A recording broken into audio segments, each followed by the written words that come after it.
4వ అధ్యాయము 14వ వచనాన్ని ఒక చిన్న వచనం చదువుకుందాం. ఆకాశ మండలము గుండా వెళ్ళిన దేవుని కుమారుడైన యేసు అను గొప్ప ప్రధాన యాజకుడు మనకున్నాడు గనుక మనము ఒప్పుకొనిన దానిని గట్టిగా చేపట్టుదుము. చిన్న ప్రార్థన చేసుకుందాం.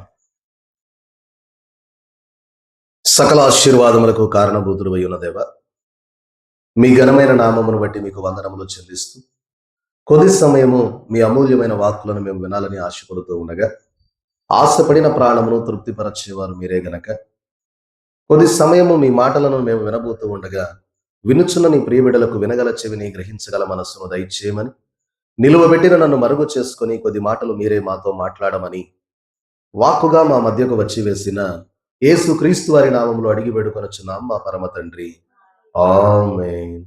త్రైక దేవుని దీవెన ఆశీర్వాదములు ఈ యొక్క జూలై మాసములో మొదటి ఆదివార దినములోనికి చేరి వచ్చిన మన ఎల్లరకు నేటి దిన వాక్కుల ద్వారా ప్రభు అందించి మనలను బలపరచును గాక, ఆమేన్. అందరికీ మరణాత. కూర్చుందా. చదవబడినటువంటి లేఖన భాగాన్ని ఒకసారి మనం జ్ఞాపకం చేసుకుంటే, అపోస్తలుడైనటువంటి పౌలు గారు హెబ్రీ సంఘానికి రాసిన ఈ పత్రిక 4వ అధ్యాయము 14వ వచనంలో మనం చూస్తే, ఆకాశ మండలము గుండా వెళ్ళిన దేవుని కుమారుడైన యేసు అను గొప్ప ప్రధాన యాజకుడు మనకు ఉన్నాడు గనుక మనము ఒప్పుకొనిన దానిని గట్టిగా చేపట్టుదుము. చూడండి ప్రియమైన వారలారా, ఈరోజు మన యొక్క అంశం ఏంటి అంటే దేవునిని గట్టిగా పట్టుకొనుట. ఏంటంట? దేవునిని గట్టిగా పట్టుకొనడం. అందుకే ఈ అపోస్తలుడైనటువంటి పౌలు గారు హెబ్రీలకు రాసినటువంటి పత్రికలో తెలియజేస్తూ ఉన్న మాట ఏంటి అంటే, సంఘాన్ని ఉద్దేశించి మాట్లాడుతూ ఉన్నటువంటి పౌలు గారు తెలియజేస్తూ, ఇదిగో ఆకాశ మండలము గుండా వెళ్ళిన దేవుని కుమారుడైన యేసు అను గొప్ప ప్రధాన యాజకుడు మనకు ఉన్నాడు గనుక మనము ఒప్పుకొనిన దానిని గట్టిగా చేపట్టుదుము అంటున్నాడు. ప్రియమైన వారలారా, ఇక్కడ తెలియజేస్తూ ఉన్న మాట ఏంటంటే, మనకు ఒక ప్రధాన యాజకుడు ఆకాశ మండలంలో, ప్రియమైన వారలారా, తెలియజేస్తూ ఉన్న రీతిగా ఆకాశ మండలము గుండా వెళ్ళినటువంటి దేవుని కుమారుడైన యేసుక్రీస్తు ప్రభు వారు మనకున్నారు. ఆయన ఒక ప్రధాన యాజకుడిగా మనకున్నారు. కాబట్టి మనము ఏం చేయాలి అంటే, ఏం తెలియజేస్తా ఉన్నారంటే, మనము ఒప్పుకొనిన దానిని గట్టిగా చేపట్టుదుము అంటారు. ఏం ఒప్పుకున్నాం? దేనిని గట్టిగా పట్టుకోమంటా ఉన్నాడు పౌలు మహాభక్తుడు. ప్రియమైన వాళ్ళరా, ఏదైతే నీవు దేవుని యొక్క ఆయన మీద ఉన్నటువంటి నమ్మకాన్ని, ఆయన మీద ఉన్నటువంటి విశ్వాసాన్ని ఏదైతే నువ్వు ఒప్పుకున్నావో, ఇదిగో యేసు క్రీస్తు వారే నిజమైన రక్షకుడు అని, ఆయన నన్ను రక్షించడానికి వచ్చాడు అని, ఆయన ఈ భూమిపైకి నరావతారిగా వచ్చి నా కొరకు బలియాయమైపోయాడని, ఆయనే నన్ను రక్షించేవాడు, నన్ను ఆయన పరలోకమునకు చేరుస్తాడు అనేటటువంటి ఒక నమ్మిక, విశ్వాసం ఏదైతే ఉందో అది నీ హృదయంలో కలిగినటువంటి ఆ విశ్వాసాన్ని నీవు బహిరంగంగా ఒప్పుకొనుటకు బాప్తిస్మము ద్వారా నువ్వు ఆయన సన్నిధానంలోనికి వచ్చావే, ఆ నమ్మికను ప్రియమైన వారలారా ఇక్కడ అంటూ ఉన్నాడు. ఏమని అంటే, మనము ఒప్పుకొనిన దానిని. ఏం ఒప్పుకున్నామంటే, ఆయన దేవుని కుమారుడైనటువంటి యేసుక్రీస్తు ప్రభు వారు ఈ లోకానికి నా కొరకు వచ్చాడు, నా కొరకు ఆయన ప్రాణం పెట్టాడు, నా కొరకు ఆయన మరణించి తిరిగి లేచాడు, ఆయన ఆరోహణమై వెళ్ళాడు, రేపు మరలా నన్ను పెళ్లి కుమార్తెగా తీసుకుని వెళ్ళడానికి ఆయన రానయ్యి ఉన్నాడు. ఇది నేను నమ్ముతా ఉన్నాను, నేను విశ్వాసంతో ఉన్నాను అనేటటువంటి నీ అంతరంగంలో ఉన్నటువంటి విశ్వాసం బహిరంగంగా ఒప్పుకొని నీవు బాప్తిస్మం పొంది ఏదైతే ఆయన యొక్క రాకడ కొరకు ఎదురు చూస్తూ ఉన్నావో, ఆ యొక్క నమ్మకం ఉందే, ఆ విశ్వాసం ఉందే, ఆ ఒప్పుకొనిన దానిని నీవు గట్టిగా పట్టుకొనుము అంటున్నాడు. ఎప్పటి వరకు? ఎప్పటి వరకు? చివరంటే ప్రభు యొక్క రాకడ వరకు. ప్రభు యొక్క రాకడ వరకు నీవు దాన్ని గట్టిగా పట్టుకో. అందుకే దైవజనుడు తెలియజేసిన మాట ఈ రోజు పాఠము, దేవునిని గట్టిగా పట్టుకొనుము. ప్రియమైన వారలారా, చూడండి ఇక్కడ మనం జ్ఞాపకం చేసుకుంటే, హెబ్రీలకు రాసినటువంటి పత్రిక 10వ అధ్యాయం 23వ వచనంలో కూడా పౌలు మహాభక్తుడు మరొక మాట తెలియజేస్తాడు. ఏంటి అంటే, 10వ అధ్యాయం 23వ వచనంలో చూస్తే, వాగ్దానం చేసిన వాడు నమ్మదగిన వాడు గనక మన నిరీక్షణ విషయమై మనం ఒప్పుకొనినది నిశ్చలముగా పట్టుకొందుము. చూడండి ఏమంటా ఉన్నాడయ్యా అంటే, ఇదిగో వాగ్దానం చేసిన వాడు ఎలాంటి వాడంట? నమ్మదగినవాడా, నమ్మదగనివాడా? మన తెలుగు భాషలో ఉన్నటువంటి చాలా వినూత్నమైనటువంటి సంగతి, ఒక అక్షరంతో మొత్తం అర్థమే మారిపోద్ది అమ్మా. నమ్మదగనివాడా, నమ్మదగినవాడా? నమ్మదగినవాడు. కాబట్టి ప్రియమైన వాళ్ళరా, ఇక్కడ తెలియజేస్తున్నటువంటి మాట ఏంటయ్యా అంటే, వాగ్దానము చేసిన వాడు నమ్మదగిన వాడు గనుక మన నిరీక్షణ విషయమై మనము ఒప్పుకొనినది నిశ్చలముగా పట్టుకుందాము. ఏదైతే నువ్వు ఒప్పుకున్నావో, ఏదైతే నువ్వు నిరీక్షణ కలిగి ఉంటా ఉన్నావో దానిని గట్టిగా పట్టుకో. ఎందుకంటే వాగ్దానం చేసిన వాడు నమ్మదగిన వాడు. ఆయన ముందే చెప్పాడు, ఇదిగో నేను మీ కొరకు పరిశుద్ధాత్మను పంపిస్తానన్నాడు. పరిశుద్ధాత్మను పంపించాడు. మొదటిగా మనం చూస్తే ఆయన తన ప్రియ కుమారుని ఈ లోకానికి పంపిస్తాడని ప్రవక్తలైన వారి ద్వారా ప్రవచించాడు. అది జరిగించాడు. కుమారుడు ఈ లోకానికి వచ్చాడు, రక్షణ ఇస్తానన్నాడు, రక్షణ ఇచ్చాడు. ఆయన వెళుతూ ఇదిగో మీ కొరకు పరిశుద్ధాత్మని నేను పంపిస్తానని వాగ్దానం చేశాడు. పరిశుద్ధాత్మ తండ్రిని పంపించాడు. ఈ రోజు రేపు ఆయన మేఘారూఢై వస్తానన్నాడు.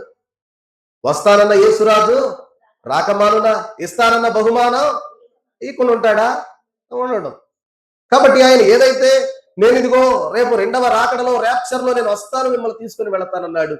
ఇన్ని జరిగించి నమ్మకముగా వాగ్దానం చేసిన వాడు ఆ వాగ్దానాన్ని కూడా తప్పక నెరవేరుస్తాడు అని మనము ఆ నమ్మికను, ఆ యొక్క పట్టుదలను పట్టుకుని ఉండవలసిన వారమై ఉన్నామని అపోస్తలుడైనటువంటి పౌలు గారు హెబ్రీయులకు రాసిన ఈ పత్రికలో అంటూ ఉన్నటువంటి మాట, వాగ్దానము చేసిన వాడు నమ్మదగిన వాడు గనక మన నిరీక్షణ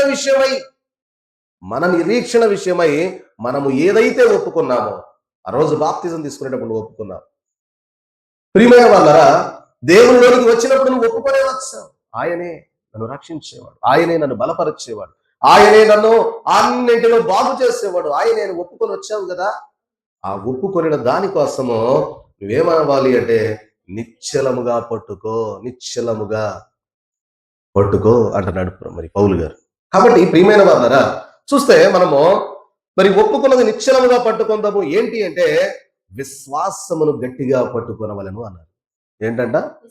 విశ్వాసమును గట్టిగా పట్టుకోవాలి అని ప్రభు ఒక మాట అన్నారు. ఏమని అంటే, నేను మరలా ఈ భూమి మీదకి వచ్చినప్పుడు విశ్వాసాన్ని కనుగొంటాను.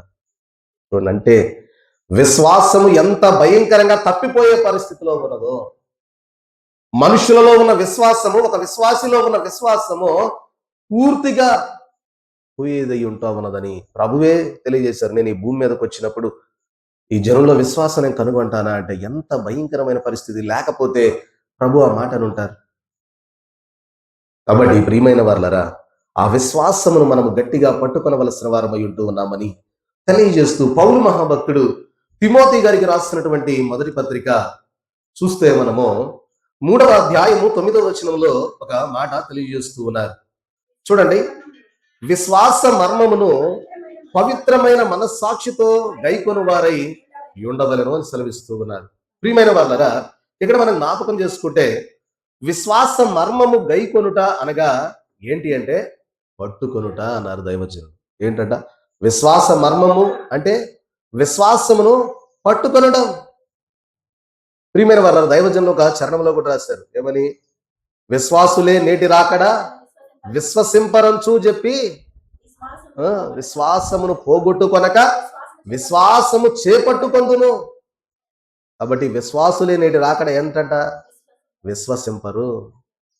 కాబట్టి విశ్వాసులే నేటి రాకడ విశ్వసింపరంచు చెప్పి విశ్వాసమును పోగొట్టుకొనక ఆ విశ్వాసమును మనం ఏం చేయాలి అంటే చేపట్టుకొనాలి. కాబట్టి ఇక్కడ అంటూ ఉన్నాడు, విశ్వాస మర్మమును గైకొనుట అంటే విశ్వాసమును పట్టుకొనుట, గట్టిగా పట్టుకొనుట. కాబట్టి ప్రియమైన వర్లరా, దేవుని వాక్యమును గట్టిగా పట్టుకొని ప్రియమైన వర్లరా, ఎదురాడే వారిని ఖండించుట కంటే శక్తి కావలను. అందుకే బోధన గట్టిగా ఉండవలను, హితవాక్య ప్రమాణమును గైకొనవలసిన వారమై ఉంటూ ఉన్నామని అపోస్తుడైన పౌలు గారు తిమోతికి రాసినటువంటి పత్రికలో ఈ మాటలు గట్టిగా తెలియజేస్తూ ఉన్నారు. కాబట్టి విశ్వాస మర్మమును ప్రియమైన వర్లరా మనము ఎలాగా అంటే పవిత్రమైన మనస్సాక్షితో ప్రియమైన వర్లరా గైకొని వారై ఉండాలి అంటా ఉన్నారు. కాబట్టి చూడండి, ఇక్కడ మనం జ్ఞాపకం చేసుకుంటే తీతుకు రాసినటువంటి పత్రికలో కూడా 2వ అధ్యాయం 7వ వచనంలో మనం చూస్తే అక్కడ అపోస్తలుడైన పౌలు గారు తీతు గారికి రాసినటువంటి పత్రిక మనం జ్ఞాపకం చేసుకుంటే, ప్రియమైన వాళ్ళరా, మరి పరపక్షమందుండువాడు మనలను గూర్చి చెడు మాట ఏదియో చెప్పనేరక సిగ్గుపడినట్లు అన్నిటి యందు నిన్ను నీవే సత్కార్యముల విషయమై మాదిరి కనబరుచుకొనుము అంటూ ఉన్నారు. ప్రియమైన వాళ్ళరా, మనం జ్ఞాపకం చేసుకుంటే తీతుకు రాసినటువంటి అధ్యాయము పత్రిక 2వ అధ్యాయములో 7వ వచనంలో అంటూ ఉన్నాడు, నీ సత్క్రియల యందు నీవు నిలిచి ఉండు. సత్క్రియలు అంటే మంచి క్రియలు. మంచి క్రియల యందు నీవు నిలిచి ఉండాలి అని, అప్పుడే నీవు దేవుని గట్టిగా పట్టుకునే వారమై ఉంటావని ప్రియమైన వారలారా తెలియజేస్తూ ఉన్నారు. కాబట్టి చూడండి, అలాగనే మరి ఒక మాట కూడా మనం చూస్తే హెబ్రీయులకు రాసిన పత్రిక 3వ అధ్యాయం 6వ వచనంలో కూడా మరొక మాట తెలియజేస్తూ ఉన్నారు. ఏంటి అంటే, అయితే క్రీస్తు కుమారుడయ్యుండి ఆయన ఇంటి మీద నమ్మకముగా ఉన్నాడు, ధైర్యమును నిరీక్షణ వలని ఉత్సాహమును తుదమట్టుకు స్థిరముగా చేపట్టిన ఎడల మనమే ఆయన ఇల్లు అంటున్నారు.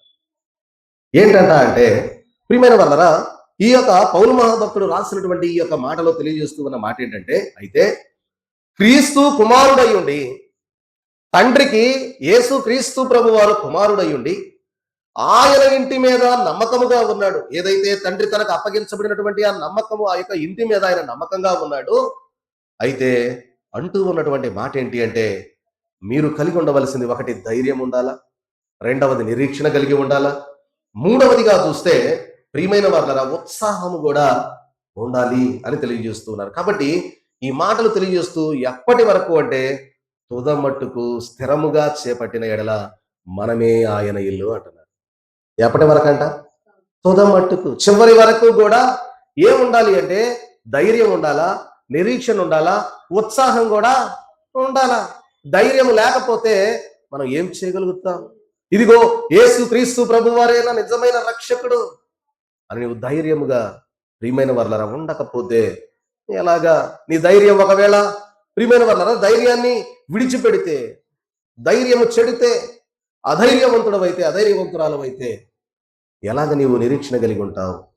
కాబట్టి నిరీక్షణ అనేది చూస్తే ఆయన రాకడ వరకు నిరీక్షణ కలిగి ఉండాలి. ఎప్పటి వరకు? ఆయన రాకడ పర్యంతము వరకు నీవు నిరీక్షణ కలిగి ఉండాలి అని తెలియజేస్తూ ఉన్నారు. అలాగనే ప్రియమైన వాళ్ళరా ఉత్సాహముగా ఉండాలి.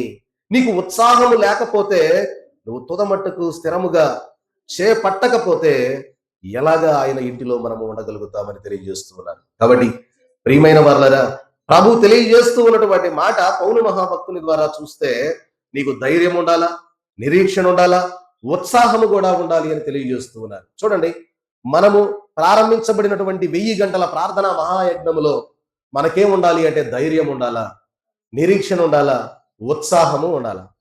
ధైర్యము లేదనుకోండి, మనం ప్రారంభించబడినటువంటి ఆ యొక్క ప్రార్థన 1000 గంటల ప్రార్థన రైతుల కొరకు, ప్రియమైన వాళ్ళ దేశము కొరకు, దేశ క్షేమము కొరకు, అలాగనే మనం జ్ఞాపకం చేసుకుంటే యవనస్తుల కొరకు, నిరుద్యోగుల కొరకు, చదువుకునే బిడ్డల కొరకు ఈ 1000 గంటల ప్రార్థన మహాయజ్ఞంలో ఒకటి నువ్వు ధైర్యము కలిగి ఉండాలా. ధైర్యము కలిగి ఉండకపోతే ప్రియమైన వాళ్ళ ఏం చేయగలుగుతావు? ఇదిగో ధైర్యముగా నేను ప్రార్థన చేయాలి, నిరీక్షణ కలిగి ఉండాలా. ఈ 42 రోజులు 1000 గంటల ప్రార్థన ముగింపు వరకు కూడా నేను నిరీక్షణ కలిగి ఉండాలని నిరీక్షణ కలిగి ఉండాలా. అప్పటి వరకు ప్రియమైన వాళ్ళరా ఒక 2 రోజులు చేసి 3 రోజులు చేసి ఒకవేళ బలహీనతను బట్టి ఆగిపోతే నువ్వు ఏమి నిరీక్షణ కలిగి ఉంటావున్నా? ఈ 1000 గంటల ప్రార్థనకే నీకు నిరీక్షణ లేకపోతే ప్రభువు రాకడ వరకు నువ్వేం కనిపెట్టుకుంటా ఉంటావు? కాబట్టి ప్రియమైన వాళ్ళరా నిరీక్షణ అనేది చాలా ప్రాముఖ్యమై ఉంటూ ఉన్నది. అలాగనే ఉత్సాహము కూడా ఉండాలి. ఉత్సాహము లేకపోతే, అందుకే ప్రభు అంటాడు, ఉత్సాహముగా ఇచ్చువారిని దేవుడు ఉత్సాహముగా దీవిస్తాడు. ఏమివ్వమంటున్నాడు? డబ్బులా? డబ్బులు కాదు. ఆయన ఏం చేసుకుంటాడు? డబ్బులు. ఉత్సాహముగా ఇచ్చువారిని దేవుడు ఉత్సాహంగా దీవిస్తాడు. ఏం ఉత్సాహంగా ఉండాలి అంటే దేవుని పనిలో ఉత్సాహంగా ఉండు, దేవుని దగ్గరకు రావడానికి, ఆయన ప్రార్థనలో, ఆయన పనులలో ఉత్సాహంగా ఉండు, చాలు. నిన్ను ఉత్సాహంగా దీవిస్తాడు. ఉత్సాహము లేకపోతే నీరసపడిపోతావు. ఈ 4 రోజులు 5 రోజులు ప్రార్థన ప్రారంభంలో చాలా చక్కగా మనము ఎదురాడి ప్రార్థనలు చేస్తాము, కానీ ప్రియమైన వారు కొద్ది రోజులు గడవంగానే ఆటోమేటిక్ గా నీరసపడిపోతాం. చూడండి, అందుకే అంటాడు పౌలు గారు తెస్సలోనికలకు రాసినటువంటి పత్రిక, మొదటి పత్రిక 5వ అధ్యాయం 15వ వచనంలో చూస్తే, అక్కడ పౌలు మహాభక్తుడు చెప్తూ ఉన్నటువంటి మాట ఏంటి అంటే, ప్రియమైన వాళ్ళరా, తెస్సలోనికులకు రాసినటువంటి మొదటి పత్రిక 5వ అధ్యాయము 15 వచనములో మనం చూస్తే అది ఏమంటా ఉన్నారంటే, ఇంకో మాట కూడా అంటారు. ఏమని అంటే 5:15లో, ఎవడను కీడులకు ప్రతి కీడు ఎవనికైనా చేయకుండా చూసుకోనండి. ఓ ప్రియ విశ్వాసులారా, పౌలు మహాభక్తుడు తెలియజేస్తూ ఉన్న మాట ఏంటి అంటే, ఎవడును కీడులకు ప్రతి కీడు ఎవనికి చేయకుండా చూచుకొనండి. మీరు ఒకరి ఎడల ఒకడు మనుష్యులందరి ఎడల ఎల్లప్పుడూ మేలైన దానిని అనుసరించ నడుచుకొనుడి, ఎల్లప్పుడూ సంతోషముగా ఉండండి. ఏముండాలంట? ఎల్లప్పుడూ కూడా సంతోషంగా ఉండాలా. కానీ మన జీవితాల్లో ఉండగలుగుతామా? ఉండలేము. మనకు అన్ని వేదనలే, అన్ని బాధలే, అన్ని ఇబ్బందులే, అన్ని ఇరుకులే. వాన పడకపోతే బాధ, వాన ఎక్కువ పడితే బాధ, ఎండ తక్కువ కాస్తే ఏంటి సూర్యుడు ఇంకా రాలేదు, ఎండ ఎక్కువైందనుకో వామ్మో సూర్యుడు, ఎక్కువ గాలి వచ్చినా భయం, అక్కడ రేకులు ఎగిరిపోతాయో, గాలి లేకపోతే శుభ గాలే లేదు, ఇవాళ అసలు గాలే లేదు, ఎక్కువ గాలి ఉందమ్మో రేకులు ఎగిరిపోతాయేమో. కాబట్టి ప్రియమైన వారలారా, ఎప్పుడు మనకి ఏం లేదు అంటే సంతోషమే లేదు. మరి లోకంలోనే ఉన్న సంతోషమే సగం బలం అంటారు. సంతోషం ఉందా? ప్రభు ఏమంటా ఉన్నాడు పౌలు మహాభక్తుడి ద్వారా అంటే, ఎల్లప్పుడూ సంతోషంగా ఉండండి. శ్రమ అయినా, బాధ అయినా, నింద అయినా, అవమానమైన దేవుడే చూసుకుంటాడులే కానీ అని చెప్పి నవ్వుతా సంతోషంగా తిరుగుతా ఉండు. అటన్నిటిని ఒక్కోటి లేపేస్తున్నాడు. కాబట్టి ప్రియమైన వాళ్ళరా, కాబట్టి అందుకే అంటా ఉన్నాడు ఏమని అంటే, ఎడతెగక ప్రార్థన చేయండి. ఏం చేయాలంట? ఎడతెగక ప్రార్థన చేయండి. ఎడతెగక ప్రార్థన చేసినప్పుడు, అందుకే దైవజనులు అన్నారుగా, బహుగా ప్రార్థన చేయుడి ఇక మీదట, బహుగా ప్రార్థన చేయుడి, బహుగా ప్రార్థన చేసి బలమున్ సంపాదించి మహిలో కీడును గెల్వోడి, దేవునికెప్పుడు మహిమా కలుగా నీయుడి, దేవునికెప్పుడు మహిమా కలుగా నీయుడి. ఏంటంట? బహుగా ప్రార్థన చేసి బలమును సంపాదించి మహిలో కీడుని ఏం చేయాలా?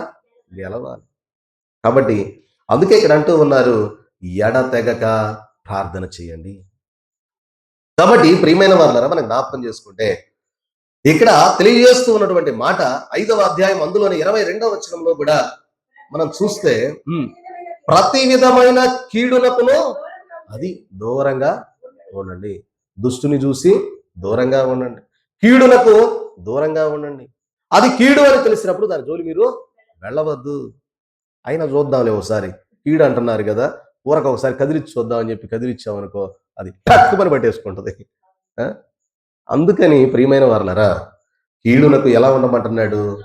దూరంగా ఉండుడి అని తెలియజేస్తున్నాడు. కాబట్టి చూడండి, సామెతల గ్రంథము 4వ అధ్యాయము 16వ వచనంలో చూస్తే ఒక మాట, చాలా చక్కని మాట. ప్రియమైన వారలారా, మనం జ్ఞాపకం చేసుకుంటే, ఈ సామెతల గ్రంథము రాసినటువంటి మొదటి 9 అధ్యాయాలు కూడా దావీదు మహాభక్తుడు తన కుమారుడికి హితబోధ చేస్తూ రాసినటువంటి యొక్క సామెతలలో మనం జ్ఞాపకం చేసుకుంటే, 4వ అధ్యాయం 16వ వచనంలో చూడండి, అటు వారు కీడు చేయనిది ఏం చేయరంట? ఆ మనస్సు కలిగిన వాడికి కీడు చేయకపోతే ఆ రోజు ఏమవ్వదు? అసలు నిద్రేపట్టదంట. ఎదుటి వాడిని పడద్రోయనిది వారికి నిద్ర రాదు. చూడండి ప్రియమైన వారులారా, ఏంటి అంటే, అటు వాడు కీడు చేయనిది వాడికి అసలు నిద్రే పట్టదు. ఇందాకలా దేరమ్మ గారు చెబుతున్నారు కదా, ఏం చేయాలా? ఎవడికో ఒకడికి కీడు చేయాలా, ఎవడిదో ఒకటి దాంట్లో పోయి పడాలా. అట్లానే మరి పాపం దాంట్లో వచ్చి పడ్డాడు పొలంలో. అడిగి నిద్ర పట్టదు. మొన్నటి దాకా ఒక గోల, ఇప్పుడు ఇంకో గోల పెట్టాడు. అంటే ఏదో ఒకటి చేయకపోతే కీడు ఏమవుతుంది? ఆయనకి నిద్ర పట్టదు. కాబట్టి ప్రియమైన వారు అంటూ ఉన్నటువంటి మాట ఏంటి అంటే, ఎదుటి వారిని పడద్రోయనది వారికి ఏమి రాదు? నిద్రే రాదు పాపం. కాబట్టి ప్రియమైన వారులారా, అటువంటి వారి విషయంలో కూడా మనము జాగరూకత కలిగి ఉండాలి. కాబట్టి ఇక్కడ భక్తుడు పౌలు గారు మరి యొక్క దావీదు గారు తెలియజేస్తూ ఉన్న మాట సొలొమోను రాజు గారికి కుమారుడికి తెలియజేస్తూ, ఇదిగో నీవు అలా ఉండొద్దు.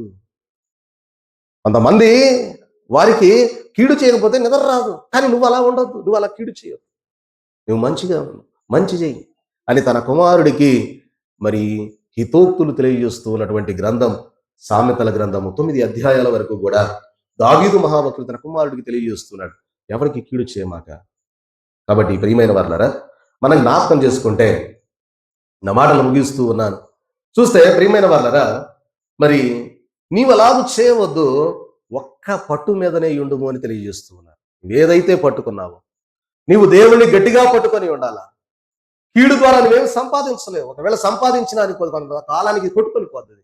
కానీ కీడు చేతగాక మంచి చేత నువ్వు సంపాదించింది అది నువ్వు గట్టిగా పట్టుకో. ఈ లోకంలో దేవుని సన్నిధిలో నువ్వు సంపాదించింది ఏంటంటే ప్రియమైన వారులరా, ఆయన యందు విశ్వాసం, ఆయన యందు నమ్మకం, అది మాత్రమే నిన్ను పరలోకం చేర్చు. దేవునికి మహిమ కలుగును గాక. ఆమేన్. ఆయన మీద ఉన్న నమ్మకము విశ్వాసమే తప్ప ఈ లోకంలో నువ్వు సంపాదించిన ఏది కూడా ఆయన దగ్గరకు చేర్చదు. ఇవన్నీ కూడా ఎక్కడికి చేరుస్తాయంటే చివరికి దేశపోయి నరకానికో పాతాళానికో దేశపోయి అక్కడ పడేస్తాయి అన్నమాట. కాబట్టి కీడు చేయొద్దు. వాడు కీడు చేశాడని కీడుకు ప్రతి కీడు కూడా నువ్వు చేయొద్దు అంటున్నారు. ఇదేంటయ్యా బాగానే ఉంది, వాడు చేసేటప్పుడు మెదలకుండానే ఉండవు, మళ్ళీ మేము తిరిగి చేస్తా ఉంటే చేయొద్దు అంటున్నాం. మళ్ళీ వాడి పాస్టర్ గారు ఆడు కీడు చేశాడు మనం చేయొద్దా? ప్రియమైన వారులారా, ప్రభు ఏం చెప్పాడు? ఒక చెంప మీద కొడితే రెండో చెంప చూపించమన్నాడు. కానీ మనం జ్ఞాపకం చేసుకోవాల్సిన కీడుకు ప్రతి కీడు చేయటము ఒక క్రైస్తవ విశ్వాసిగా నీకు అది తగినది కాదు. కాబట్టి చూడండి, అందుకే ప్రకటన గ్రంథము 2వ అధ్యాయం 25వ వచనంలో మనం చూస్తే ఒకసారి చూద్దాం. ప్రకటన గ్రంథము 2వ అధ్యాయము 25వ వచనంలో సంఘములతో యోహాను మరి దేవుడు తెలియజేస్తూ ఉన్నమాట, భక్తుడైన యోహాను గారు రాసినటువంటి మాట మనకి ఇక్కడ కనబడుద్ది. ఏమని అంటే, నేను వచ్చు వరకు మీకు కలిగి ఉన్న దానిని, అది నేను వచ్చు వరకు నీకు కలిగి ఉన్న దాన్ని నువ్వేం చేయాలా? వాడేదో చేశాడని విడిచిపెట్టడం, ఇంకొకడేదో చేశాడని విడిచిపెట్టి వాళ్ళు సరిగా లేరని మనం ఉండకపోతే ఏమైందని అని చెప్పి మొత్తం 5 ఏళ్ళు అటు వదిలిపెట్టామనుకో ఏమైపోద్ది? పట్టుకున్నది కాస్త జారిపోద్ది. అందుకే ఇక్కడ ప్రభు ఏమంటా ఉన్నారంటే, నేను వచ్చు వరకు నువ్వేదైతే పట్టుకున్నావో నీ నమ్మిక, నీ విశ్వాసం, దానిలో నుండి నువ్వు తప్పిపోవద్దు. నువ్వు ఏదైతే పట్టుకున్నావో ఆ పట్టు విడవద్దు. యాకోబు పట్టిన పట్టు, యాకోబు ఏం పట్టు పట్టాడు? దోతని వెనుగులాడాడు, విడిపించుకోలేకపోయినంత గట్టి పట్టు పెట్టాడు. పట్టు ప్రార్థన, పట్టుదల కలిగిన ప్రార్థన. అటువంటి పట్టు ఏదైతే ఉందో నీవు విడవకుండా ఆయన పైన ఉన్న విశ్వాసాన్ని, నమ్మకాన్ని ఏదైతే నువ్వు కలిగి ఉంటున్నావో దానిని గట్టిగా పట్టుకో, దానిని విడిచిపెట్టొద్దు అని తెలియజేస్తూ ప్రియమైన వారులారా ఇంకా అంటూ ఉన్నారు, నేను వచ్చు వరకు మీకు కలిగి ఉన్న దానిని గట్టిగా పట్టుకొనుడి అని తెలియజేస్తూ ఒక మాట అంటాడు. చూడండి, అదే 2వ అధ్యాయంలో 13వ వచనం ఒకసారి మనం చూస్తే, సాతాను సింహాసనం ఉన్న స్థలములో నీవు కాపురమున్నావని నేను ఎరుగుదును, మరియు సాతాను కాపురమున్న ఆ స్థలములో నా యందు విశ్వాసి అయ్యుండి నన్ను గూర్చి సాక్షి అయిన అంతిపయను వాడు మీ మధ్యను చంపబడిన దినములలో నీవు నా నామమును గట్టిగా చేపట్టి నా యందలి విశ్వాసమును విసర్జింపలేదని నేను ఎరుగుదును అన్నాడు. చూసారా? అంటే ఇక్కడ ఏమంటా ఉన్నారంటే, నేను వచ్చు వరకు మీకు కలిగి ఉన్న దానిని గట్టిగా పట్టుకోనండి అంటున్నాడు. అయితే దేవుడు ఇక్కడ పొగుడుతా ఉన్నాడు. ఏమని అంటే, ఇదిగో సాతాను కాపురం ఉన్న స్థలములో, చూడండి, సాతాను సింహాసనం ఉన్నటువంటి స్థలములో నీవేం చేస్తా ఉన్నావు? ప్రియమైన వారులారా, లోకములో భయంకరమైనటువంటి పాప స్థితులు ఉంటూ ఉన్నాయి. వాటి మధ్యనే మనం కాపురం ఉంటా ఉన్నాం. కాబట్టి నువ్వు ఆ సింహాసనం ఉన్న స్థలములో, సాతాను సింహాసనం ఉన్న స్థలంలో నీవు కాపురం ఉన్నావని నేను ఎరుగుదును, మరియు సాతాను కాపురం ఉన్న ఆ స్థలములో నా యందు విశ్వాసి అయి ఉన్నావు. నీవు వాడి విశ్వాసిగా ఉన్నట్లా ఎవరి విశ్వాసిగా ఉన్నావు? నా విశ్వాసిగా ఉంటూ ఉన్నావు. లోకంలో పాపం, ప్రియమైన వాళ్ళ భయంకరమైనటువంటి మరి విభిన్నమైనటువంటి విధానాలు ఉన్నటువంటి తరుణములో వాటన్నిటినీ అపవిత్రమైనటువంటి వాటన్నిటినీ విడిచిపెట్టి నీవు నా విశ్వాసిగా ఉన్నావు. కాబట్టి అందుకే అంటున్నాడు ఏమని అంటే, ప్రియమైన వాళ్ళరా, నా యందు విశ్వాసి అయ్యుండి నన్ను గూర్చి సాక్షి అయిన అంతిపయ అనబడినటువంటి వాడిని చంపబడినటువంటి ఆ దినములలో నీవు ఉన్నావు. నా కోసం సాక్షిగా అంతిపయ అనేవాడు ఉంటే వాడిని చంపేశారు, అతన్ని చంపేశారు. ఆ దినాలలో నీవు ఉన్నావు. అయినా సరే ఏమంటా ఉన్నారు, నీవు నా నామమును గట్టిగా చేపట్టి, ఇదిగో ప్రభువు కోసం విశ్వాసం ఉన్నటువంటి అంతిపైన వాడిని చంపినా సరే నేను కూడా మరణించిన నా విశ్వాసం ఎప్పటికీ చెదరిపోదు అని గట్టిగా నువ్వు ఎలా పట్టుకున్నావో అసలు అది నాకు చాలా నచ్చిందయ్యా అని దేవుడే స్వయంగా సంఘమును గురించి ఇస్తున్న సాక్ష్యం ఏంటి అంటే, నా యందలి విశ్వాసమును విసర్జింపలేదని నేను ఎరుగుదును. కాబట్టి ప్రియమైన వారలారా, మనం పట్టుకున్న దానిని గట్టిగా పట్టుకోవాలి. మనము కలిగి ఉన్న దానిని గట్టిగా కలిగి ఉండాలి. అందుకనే దేవుడిని గట్టిగా పట్టుకొనండి అంటూ చూడండి. దైవజనులు రాసినటువంటి ఈ యొక్క ప్రార్థనలో ఏం తెలియజేస్తారంటే, అయ్యా తండ్రి మేము నీ బిడ్డలమై ఉన్నాము, నీవు మా తండ్రివై ఉన్నావు, మమ్మును నీలో ఐక్యపరచుకొనుటకు మీరెలాగూ రక్షణ దీక్షను కలిగి ఉన్నారు. ఆయనే దీక్ష కలిగి ఉన్నారు. ఆయనే దీక్ష, రక్షణ దీక్ష. అందరూ అంతటా మారు మనస్సు పొందవలెను, ఏ ఒక ఆత్మ నశించిపోకూడదు అని యేసు క్రీస్తు ప్రభు వారు కలిగి ఉన్న రక్షణ అనబడిన దీక్ష. నువ్వు రక్షణ అనబడినటువంటి దీక్ష నువ్వు కలిగి ఉన్నావయ్యా. అయితే ఇక్కడ అంటూ ఉన్నారు దైవజనులు, అలాగూ మీలో నిలిచి ఉంచుటకు కావలసినటువంటి పట్టుదలను, ప్రార్థనా దీక్షను కలిగించుము. ఏంటంట? పట్టుదల, ప్రార్థనా దీక్ష. పట్టుదల ఉండాలి. దేవా ఇదిగో మీలో మేము నిలిచి ఉండాలంటే అందుకే ప్రభు అంటారు ఏమని అంటే, యోహాను సువార్త 15వ అధ్యాయంలో నేనే నిజమైన ద్రాక్షావళి నేను మరి మాటలు తెలియజేస్తూ ఏమంటారు అంటే, నీవు నా యందును నేను నీ యందును నిలిచి ఉంటేనే తప్ప నీవు ఫలింపలేవు. నీవు నా యందు ఉండాలా, నేను నీలో ఉండాలా, అప్పుడే నీవు ఫలిస్తావు. అప్పుడు నువ్వు ఏదడిగితే నేను ఇస్తాను, ఏదడిగితే ఇస్తాను అని అంటూ ఉన్నారు. కాబట్టి ఇక్కడ ఏమంటా ఉన్నారంటే, అయ్యా ఇదిగో అలాగూ మేము నిలిచి ఉండుటకు మాకు పట్టుదల కావాలి. పట్టుదల లేదనుకోండి ఏమైపోద్ది ఏమ్మా? పట్టుదల లేకపోతే ఒక బిడ్డ పాస్ అవ్వగలుగుతాడా? ప్రియమైన వాళ్ళరా, ఏ 10వ తరగతి చదువుకునేవాడు, ఇంటర్మీడియట్ చదివాడు, బీటెక్ చదివాడు ఉన్నాడు, ఏముండాలా? పట్టుదల ఉండాలా. ఈ సంవత్సరం నేను గట్టిగా మంచి మార్కులు సాధించాలి అని ఒక పట్టుదల ఉండాలా లేదా? ఉండాలా. పట్టుదల లేకపోతే ఏమైపోద్ది? రైతు ఉన్నాడు, ఈ సంవత్సరం విత్తనం వేశాడు, వేసి ఈ సంవత్సరం పోయిన సంవత్సరం నాకు 30 బస్తాలు పండాయి, ఈ సంవత్సరం నేను బాగా చాకిరీ చేసి 40 బస్తాలు పండించాలనే పట్టుదల లేకపోతే పండించగలుగుతాడా? పండించలేడు. ఆ నాటు వేసాములు నాటు కోత వచ్చినప్పుడు చూసుకుందాం అనుకున్నాడు అనుకోండి, పట్టుదల లేదు, ఏమైపోద్ది? వాములాములు గడ్డి తేలుతుంది తప్ప విత్తనాలు తేలు. ఎందుకంటే కలుపు మొక్కలు, ఆ మొక్కలు, ఈ మొక్కలు రేపు కోతకు వచ్చినప్పుడు గడ్డి తేలుద్దు వాములాములు, కానీ విత్తనాలు తేలుతాయా? బస్తాలు రావు, గడ్డి మాత్రం వాములాములు తేలు. దేనికి ఉపయోగం? కాబట్టి పట్టుదల చాలా ప్రాముఖ్యమైనది. దేవునిలో కూడా ఆ నమ్మకం, విశ్వాసం అనేది ఆ పట్టుదల. అందుకే వింటా ఉన్నాడు, దేవా ఆ పట్టుదలను, ఆ ప్రార్థనా దీక్షను. అందుకే మనకు మన యొక్క తండ్రి గారు, మన బాబాయ్ గారు, ప్రెసిడెంట్ అయ్య గారి ద్వారా ఏర్పాటు చేయబడినటువంటి ప్రార్థనా దీక్ష, 1000 గంటల ప్రార్థనా దీక్షను మనం మరి మొదలుపెట్టి చేస్తూ ఉన్నాం. 1000 గంటల ప్రార్థనా మహాయజ్ఞం. దేని కొరకు? ప్రియమైన వాళ్ళరా, దేశం కొరకు, రైతుల కొరకు. మరి సంవత్సరం అసలు వర్షాలు ఉండవు అని మరి శాస్త్రవేత్తలు తెలియజేస్తూ ఉన్నటువంటి కారణాన మనము మన యొక్క ప్రయత్నంగా దేవుని సన్నిధిలో మనం మరి వేడుకున్నప్పుడు, భక్తులైన వారు మరి ఎలాగా ప్రార్థించినప్పుడు, ఏలియా మన వంటి స్వభావము గల మనుష్యుడే అయినప్పటికీ ప్రార్థన చేయగా ఆకాశం ఏమిచ్చింది? వర్షం ఇచ్చింది, భూమి తన ఫలమునిచ్చింది. కాబట్టి ప్రియమైన వారలారా, మనము ఇక్కడ దైవజనులు తెలియజేస్తున్న ఈ యొక్క ప్రార్థన, దేవా పట్టుదలను, కావలసిన పట్టుదలను, ప్రార్థనా దీక్షను కలిగించుము, నీ చిత్తమును మా విషయంలో సంపూర్ణముగా నెరవేర్చమని వేడుకుంటూ ఉన్నామయ్యా ప్రార్థన చేసి. కాబట్టి ప్రార్థనే అన్నిటికంటే ప్రాముఖ్యమైనదని, ప్రార్థన ద్వారా పరిస్థితులను మార్చవచ్చు అని, ప్రార్థనే అన్నిటికీ విరుగుడు అని కూడా ప్రియమైన వారు దైవజనులు అన్నారు. ప్రార్థన విశ్వాసికి ఊపిరి వంటిది. ఊపిరి లేకుండా ఏ మనుషుడు బ్రతకగలుగుతాడా?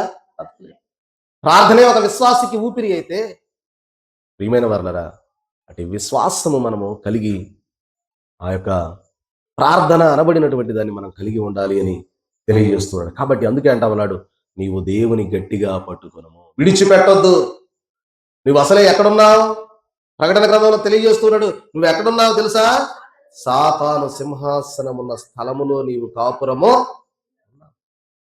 అందులో నాకు సాక్షిగా ఉన్నటువంటి అంతిపయ అనబడిన వాడు చంపబడిన దినములలో నీవు ఉన్నావు. కాబట్టి అయినా నీవు గట్టిగా నన్ను పట్టుకున్నావు. ఆ పట్టు విడవద్దు. నువ్వు ఏదైతే యేసు క్రీస్తు ప్రభు వారి మీద నమ్మకము విశ్వాసము కలిగి ఉన్నావో ఆ విశ్వాసాన్ని, ఆ పట్టుదలను, ఆ నమ్మికను విడిచిపెట్టొద్దయా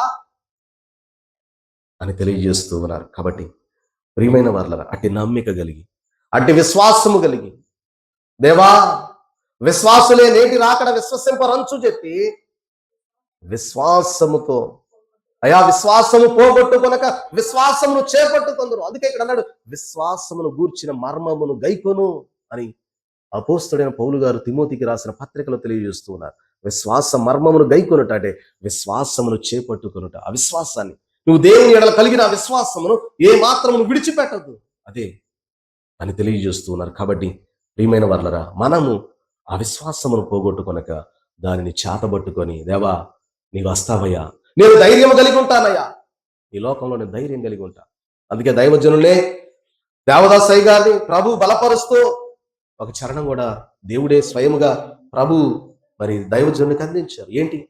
ధైర్యంబోగానుండుము ఓ విశ్వాసి, ధైర్యంబోగానుండుము, ధైర్యంబుతో దేవుని ఆత్మతో స్తుతించి వాచిన శ్రమలలో ఆనందించుము, నీవేయని నమ్మిక. చూసారా ప్రియమైన వారులారా, ధైర్యముగా ఉండుము ఓ విశ్వాసి, వచ్చిన శ్రమలలో ఆనందించుము, దేవుని ఆత్మతో స్తుతించు. కాబట్టి ధైర్యము కలిగి, నిరీక్షణ కలిగి, అయ్యా వస్తానన్నావు, ఇంకా రాలేదు, ఇంకెంతకాలం చూస్తామయ్యా, నిరీక్షణ, ఓర్పు, ఉత్సాహము తగ్గిపోకూడదు. ఉత్సాహము తగ్గిపోయిందనుకోండి, ఆటోమేటిక్ ఏమైపోతాం అమ్మా? నీరసపడిపోతాం. అందుకే మనము ఎప్పుడు కూడా ఉత్సాహంగా ఉండాలి దేవుని విషయంలో. కాబట్టి ఆ ఉత్సాహమును మనం తగ్గిపోకుండా ఈ మూడు కలిగి, ధైర్యముగా, నిరీక్షణ కలిగి, ఉత్సాహము కలిగి ఆయన్ను మనం పట్టుకొని ఉన్నప్పుడు, ఆయన నమ్మకము విశ్వాసముతో పట్టుకొని ఉన్నప్పుడు దేవుడు తప్పకుండా మనలను ఆయన యొక్క మహిమ రాజ్యములోనికి మనలను వారసులుగా చేసేవారు యుంటున్నారు. అట్టి దీవెన ఆశీర్వాదము చేరి వచ్చిన మన ఎల్లరకు ప్రభువు తన మహిమ రాకడ వరకు మనకు అట్టి నిరీక్షణ, అటు విశ్వాసం, అటు ధైర్యము, అటు ఉత్సాహమును మనకు అనుగ్రహింపజేసి దీవించి బలపరచును గాక. ఆమేన్.